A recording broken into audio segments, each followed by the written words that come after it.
জনগণের রায় নিয়ে 31 সালে এনসিপি সরকারি দল হিসেবে সংসদে যাবে ইনশাআল্লাহ। 4, 5,000, 7,000, 8,000 ভোটে হেরেছে।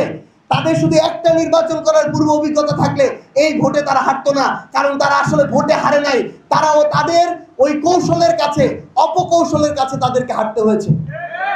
কারণ আমরা তো ভাবি নাই যে একটা সুষ্ঠু নির্বাচন, ভোট গ্রহণের পরে গণনার সময় এই যে নতুন জিনিস ইঞ্জিনিয়ারিং হইতে পারে, এটা তো আমরা ভাবি নাই।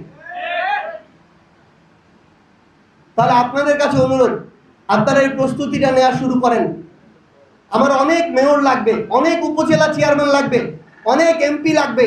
দয়া করে নিজেদের মধ্যে এই কামড়াকামড়ি বাদ দিয়ে কেউ একটা উপজেলার দায়িত্ব নেন, পৌরসভার দায়িত্ব নেন, ইউনিয়নের দায়িত্ব নেন, নিয়ে ওই সংগঠনটাকে গুছান। যে যেখানে নির্বাচন করবেন ওইটুকু গুছান, ছোট ছোট করে গুছান।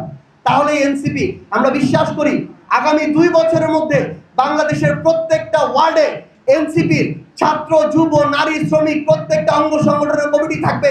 আর এটা যদি থাকে, আমরা বিশ্বাস করি জনগণের রায় নিয়ে 31 সালে এনসিপি সরকারি দল হিসেবে সংসদে যাবে ইনশাআল্লাহ। পরিশেষে পলিটিক্যাল জায়গা থেকে আজকের সংসদ অধিবেশন থেকে 2-3টা একটু কথা বলা দরকার। আমরা আজকের সংসদ অধিবেশনে দেখলাম আমাদের বিজ্ঞ স্বরাষ্ট্রমন্ত্রী, আমাদের সংবিধান বিশেষজ্ঞ স্যার, তিনি তার জায়গা থেকে আবার আজকে বিভিন্ন উদাহরণ, মানুষের অবজ্ঞার সুর, উনি সব বুঝে আর কেউ কিছু বুঝে না, ওই একই টোনে বিগত 6 মাস ধরে যেই টোনে কথা বলেছেন ওই টোনে কথা বলে যাচ্ছেন।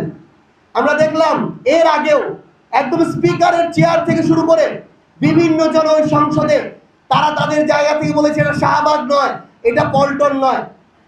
কেন? শাহবাগ পল্টন হলে সমস্যাটা কোথায়? সমস্যাটা আসলে ওই জায়গায়। কারণ তারা তো এই জুলাইয়ে এটা যদি তারা বলতো যে শাহবাগ স্টাইলে কথাটা বলে, তারা যদি শিলং স্টাইলে কথা বলতো তাদের গায়ে তাহলে জ্বালা ধরতো না। কারণ তারা তো এই শাহবাগের লড়াইয়ের মধ্যে ছিল না, সংগ্রামে ছিল না, রাজপথে ছিল না, এই জন্য শাহবাগকে তারা হজম করতে পারছে না।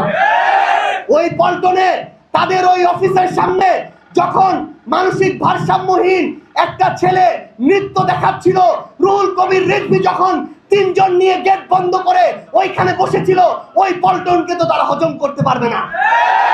এগুলো হচ্ছে তাদের বিগত 16-17 বছরের তাদের ব্যর্থতার প্রতিকৃতি চিত্র। এই জন্য তারা এগুলোকে হজম করতে পারে না। কিন্তু আমরা জনাব সালাউদ্দিন আহমেদকে বলতে চাই, শিলং থেকে নয়, লন্ডন থেকে নয়, এই শাহবাগের রাজপথে, বাংলাদেশের রাজপথের এই লড়াই সংগ্রাম থেকে 24-এর অভ্যুত্থান হয়েছে, মুক্তি হয়েছে। আপনারা দেশে ফিরে আসতে পেরেছেন, সংসদে গিয়ে কথা বলেন। ওই জায়গায় যদি আপনি অবজ্ঞার সুরে কথা বলেন, তাহলে আমরা বুঝবো আপনি যে ওই জায়গায় ছিলেন না, আপনার যে অনুপস্থিতি, এই হীনমন্যতার কারণে আপনি শাহবাগ আর পল্টনকে হজম করতে পারছেন না।